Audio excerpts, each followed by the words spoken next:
y actualmente consejero de la Comisión Nacional de Derechos Humanos. Gracias, doctor Víquer, muchas gracias, doctora González, muchas gracias a la mesa, al auditorio, una disculpa por haber llegado tarde. Me apresuro a decir cómo me hubiera gustado llamarle a esta ponencia, si es que fuera a ser una ponencia, y no lo que ustedes van a ver a continuación. A mí me habría gustado, ya que estamos hablando de los retos de capacitación, llamarle a mi ponencia, insisto, si hubiera estado a la altura de lo que acabamos de escuchar al gran Tony Caballero, yo le habría puesto qué entendemos o qué debemos entender por el famoso, tan llevado y traído chip cultural. Voy a tratar de explicar. Retos en la capacitación. ¿Cuáles son los principalísimos retos que hemos encontrado a la hora de capacitar operadores jurídicos para el nuevo sistema? Bueno, pues se dice, y se dice facilonamente, hay que cambiarles el chip cultural, ¿no? Como si fuéramos computadoras y ordenadores, ¿no? O robots, autómatas, y ahorita conecto con la teoría del derecho y hasta con la historia del derecho, en la cual también el doctor Caballero es un experto, ¿no? Chip cultural, o realmente tenemos que restablecer desde la base nuestra formación jurídica, nuestra forma de acercarnos al derecho, y no solo al derecho penal ni al derecho procesal penal. En unos momentos voy a tratar de ejemplificar esto, porque ayer traté el tema en el INAI y en el Archivo General de la Nación, en relación con un caso que me hizo ver una discípula del propio Tony Caballero, que infortunadamente lo escucha más a él que a mí, y digo infortunadamente porque es mi esposa. Y me dijo, oye, ¿por qué no te revisas el caso Z contra Finlandia de la Corte Europea de Derechos Humanos?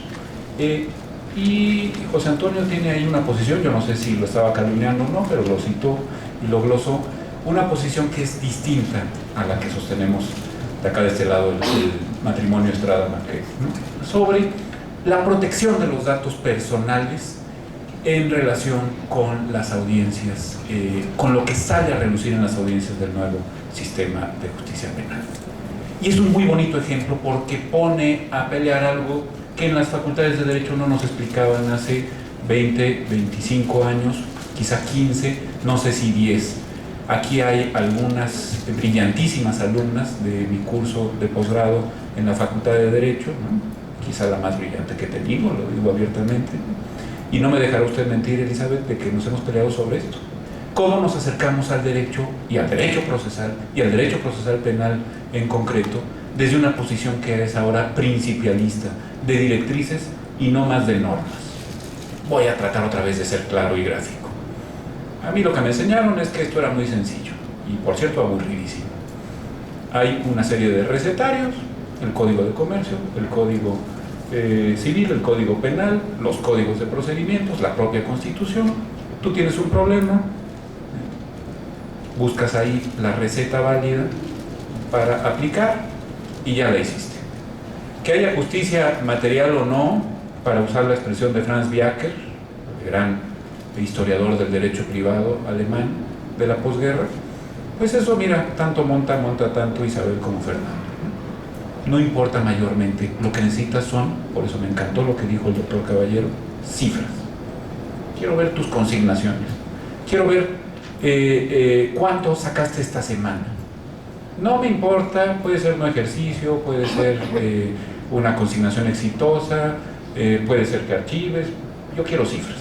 Porque además las cifras son las que impactan. Yo les traigo aquí varias, muy interesantes, muy impresionantes, de lo que hemos hecho desde el INACIPE en materia de capacitación de ministerios públicos, en materia de capacitación de peritos, en materia de capacitación de agentes de investigación, pero eso no nos hablaría de los retos.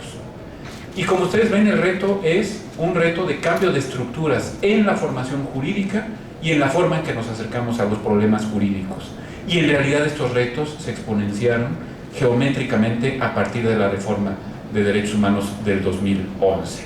Seguramente nuestro querido y apreciadísimo maestro don Mario Álvarez Ledesma se va a referir a eso, porque él es un experto en esto. La nueva forma de ver los derechos humanos, la convencionalad, etcétera, etcétera, impacta desde luego la forma en que nos acercamos a los procesos, insisto, no solo a los procesos penales. Bueno, he hecho todo este recorrido, yo lo que quiero decir es que primero que nada, hoy por hoy el juego se llama, siempre se llamó, pero no lo quisimos ver y lo simplificamos y lo redujimos, y debidamente a mi manera de ver, se llama complejidad. Si no estamos dispuestos a abrirle la puerta al pensamiento complejo, no vamos a entender absolutamente nada, ni del proceso penal, ni de las garantías constitucionales, ni de la convencionalidad, ni del pro persona, ni del pro dignitate, ni de prácticamente nada. Un ejemplo de nuestra clase, por desgracia. Suspensión condicional del proceso. Oiga, ¿y qué es la condición? Así, al grupo de expertos, ¿no? Salvo una de ellas, aquí presente, nadie tenía la menor idea de lo que es la condición, ni de su diferencia con el modo carga o de su diferencia con el término. ¿Qué clase de juristas, seguramente buenísimos para integrar una antigua averiguación previa, hoy una carpeta de investigación, para obtener consignaciones, incluso para obtener autos de vinculación al proceso, tenemos que no saben distinguir entre la condición y el término? Y esto es un ejemplo muy gráfico, pero tristemente también muy expresivo de lo que estoy tratando de decir. No estamos abiertos al pensamiento complejo, no tenemos un pensamiento integrador de las, entre comillas, ciencias jurídicas, no vamos a entender el proceso penal, podemos extender muchos dominios, ¿no? Procesalmente hablando, extinguir, perdón. Si no sabemos lo que es el dominio, pues extinguimos algo así como pollo con papas, ¿no? No sé qué, ¿no? No hay una concepción integral del fenómeno jurídico y por lo tanto, pues los derechos humanos son todos los derechos, cualquiera que a mí se me ocurra, por menos fundamentales que puedan parecer, por más condicionados que estén a determinadas conductas, incluso de carácter patrimonial. Bueno, pues yo, derecho humano, porque yo digo que es un derecho humano, por poner otro ejemplo también bastante gráfico. Entonces, ¿cómo ajustamos nuestro sistema penal para que deje de generar el malestar al que se ha referido el doctor Caballero Juárez? ¿Cómo lo ajustamos a las exigencias de un Estado constitucional y democrático de derecho? Esa fue la pregunta en 2008, esa fue la pregunta en 2011, esa sigue siendo la pregunta en 2016. Esta nueva profesionalización, este cambio de chip cultural, ¿hacia dónde nos tiene que llevar? En la formación de las y los juristas que exige el siglo XXI. Y quiero ser muy insistente, no solamente desde el punto de vista del nuevo sistema de justicia penal, aunque es quizá la parte más sensible del problema. Bueno, desde luego que la capacitación, y así nos dimos a la tarea, primero en la CETEC, después en el INACIPE, pues es una capacitación por competencias, por habilidades técnicas, a querer o no. Yo puedo aquí echarles un rollo muy bonito sobre la gran glosa de Accurcio o Bartolo de Saxoferrato, será seguramente más interesante que leer y repetir el código como cacatúa, pero técnicamente no le servirá prácticamente de nada lo que yo tenga que decir al respecto. Es decir, no quiero decirles que yo no soy, que soy un irracionalista, ¿no? Que está dispuesto a cerrar todas las puertas a los precedentes judiciales relevantes a las propias aprendizaje de la técnica. No, desde luego que no. Pero lo que sí quiero decir es que el entendimiento del fenómeno jurídico en sentidos complejos es hoy un entendimiento que tiene que ser pluralista, porque la reforma de 2011 nos obligó a abrir nuestro sistema de fuentes jurídicas. Para ser más gráfico aún, el sistema hoy nos impone, el orden constitucional, ya sea de origen internacional o de origen interno, hoy nos impone a todos los operadores jurídicos que busquemos la solución más garantista a los problemas en concreto. Y eso tiene implicaciones en cada uno de los desarrollos del sistema procesal penal, en cada una de las etapas del propio sistema. Quiero integrar la carpeta de averiguación, necesito saber qué es lo más pro persona, qué es lo más pro dignitate, porque así me lo exige el artículo primero constitucional hoy. Así lo dice con toda claridad. Tengo yo, servidor público, que promover, respetar, garantizar los derechos humanos. Y si tengo que ir a buscar esa solución más pro persona abajo de una piedra, voy y levanto esa piedra, aunque sea el peñón de Gibraltar. Lo levanto, es mi obligación. Jurídicamente estoy obligado a ello, por disposición expresa de la Constitución. Esto me implica que estoy hoy en un ámbito de derecho por principios que no me enseñaron en mi facultad. Un derecho que ya no se conforma con las reglas, y menos con las reglas simplificadoras del sistema jurídico. Hoy por hoy aquello de si A debe ser B, lo podemos poner en una palestra de duda. Es más, lo debemos poner en una palestra de duda porque tenemos que buscar la solución pro persona, la solución que no discrimine a nadie, quinto párrafo del artículo primero, en cada una de nuestras actuaciones procesales. Y ahora voy al caso Z contra Finlandia, para terminar, porque tampoco se trata de llegar tarde y el típico que llega tarde y sin embargo dice, bueno, pues ahora aprovechando que ya logré llegar, se avientan mi sermón aburridísimo. Yo no soy de esos padrecitos, es más, creo que ni siquiera soy padrecito, hasta donde recuerdo. Protección de datos y privacidad. Les cuento un poco el caso Z contra Finlandia. No crean que nada más me lo contó mi esposa, también tuve la precaución de leerlo y fue donde encontré el razonamiento que me interesa comentar con ustedes en esta mañana. Z había sido esposo, un inmigrante a Finlandia del África subsahariana, Z, vamos a llamarlo, de X, una mujer finlandesa, y había sido acusado de varias violaciones, Z. Ambos poseían, no se sabe bien a bien desde cuándo, el virus de VIH-Sida. Se divorcian. A pesar de este divorcio, X, cuando es llevado a juicio, la fiscalía solicita la presencia como testigo de su exesposa, ¿no? De Z. Y como pruebas incriminatorias, como pruebas de cargo, ofrece la Fiscalía de Finlandia las evaluaciones médicas, el historial médico, no de X, sino de Z. Mira, o más bien, por mejor decir, también el de Z. Su esposa o su ex esposa tenía SIDA. Eso es lo que quiso probar la Fiscalía. Por el principio de publicidad en las audiencias, y ahora vengo a que vamos a tener que confrontar principios, cosa que no habíamos hecho los abogados, por lo menos desde época de don Porfirio, ¿no? Sí, pues en realidad no lo habíamos hecho en nuestro país, y menos en materia penal, porque nos creímos aquello que Rabasa llamaba la gran patraña de la exacta aplicación de la ley.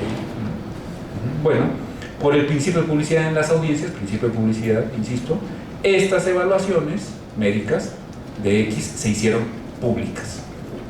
Se alegó que era importante en términos sociales saber quién había estado casada y eventualmente infectada por X, por el violador. Z llevó el asunto a la Comisión Europea y la Comisión elevó la cuestión a la Corte de Estrasburgo. ¿Qué se resolvió? Bueno, primero, que la orden ministerial de requerir los dictámenes médicos no violaba el artículo 8 de la Convención Europea de Derechos Humanos, que es el que se refiere a la protección de datos personales. O sea, en principio, la Fiscalía había actuado bien, según la Corte.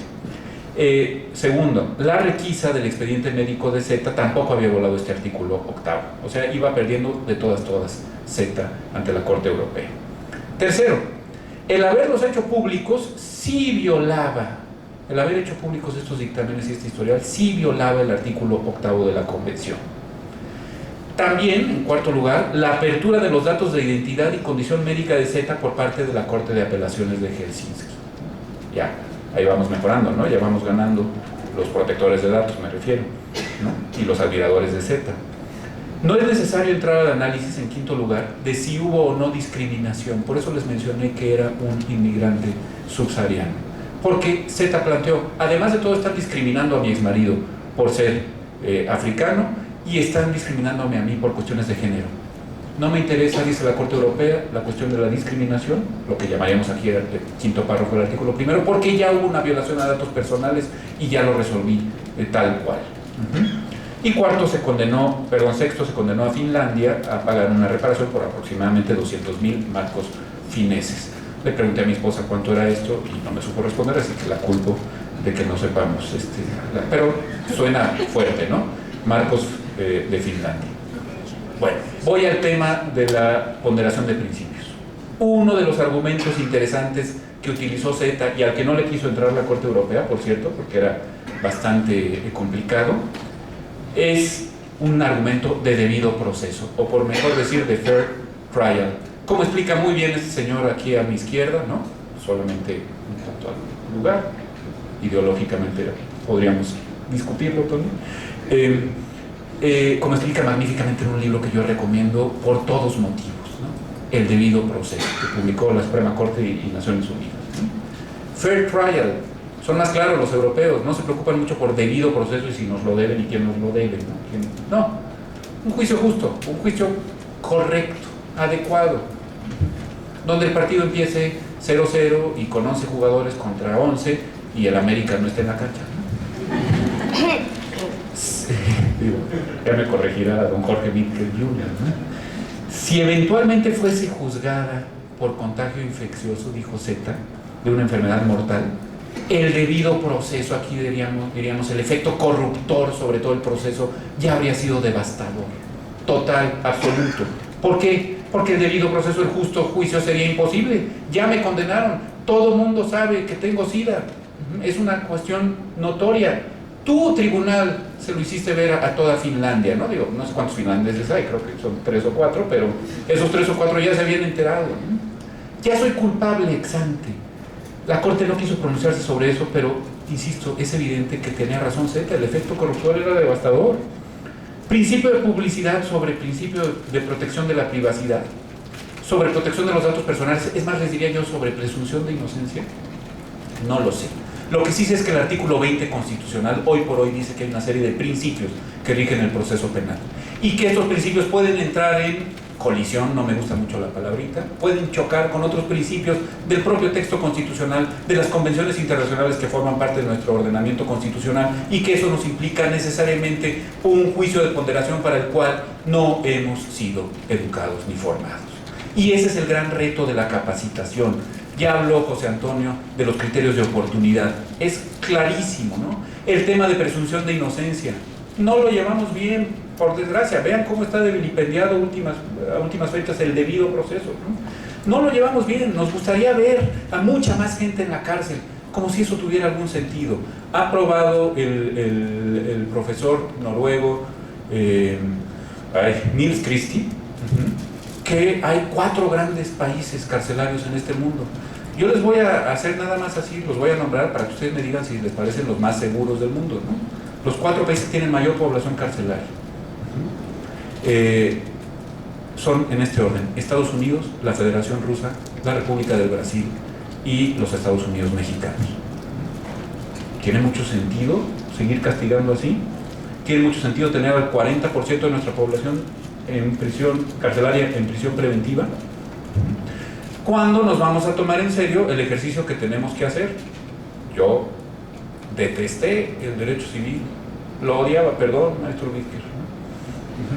Lo lamento mucho. En general el derecho privado era horrible, fue para mí una tortura, dejé los mejores años de mi juventud ahí. Hoy me doy cuenta que era la única forma de acercarme en toda su complejidad al fenómeno jurídico, Ni modo. ¿Me gustaba el derecho penal? Sí. ¿Puedo entender el derecho penal sin acudir al derecho civil? Sin ponderar principios, figuras directrices que vienen de otras áreas, supuestamente, del orden jurídico. Creo que no. Y ahí está el gravísimo reto. La cláusula de apertura y cierre de nuestro razonamiento constitucional, hoy por hoy, la esclusa del submarino orden constitucional mexicano, se llama dignidad humana. 5º párrafo del artículo 1. El orden constitucional mexicano, incluido por supuesto su proceso penal, en primerísimo término, está puesto al servicio de la dignidad de todos los intervinientes, y para eso se necesita un pensamiento integrador, complejizador, conocedor sí de la técnica, pero sobre todo de las finalidades, de lo que se busca con el proceso, para no discriminar, en suma, el operador jurídico, Ministerio Público, perito, juez, abogado de la defensa, agente de investigación, abogado victimal. Hoy por hoy, para no discriminar, necesita tomarse en serio su labor de buscador complejo de soluciones. La esclusa del submarino se llama principio pro dignitate. Si logramos transmitir eso en el aula, vamos a tener en el mediano plazo, no en el corto, un sistema procesal penal exitoso. Si no, vamos a tener que ponernos a pensar en la siguiente reforma dentro de 50 años, y muchos, no todos afortunadamente, de los aquí presentes, ya no estaremos en condiciones, por lo menos, de promover reforma, ya no digan ustedes penal ni constitucional, reforma alguna a prácticamente nada. Por su atención, muchísimas gracias.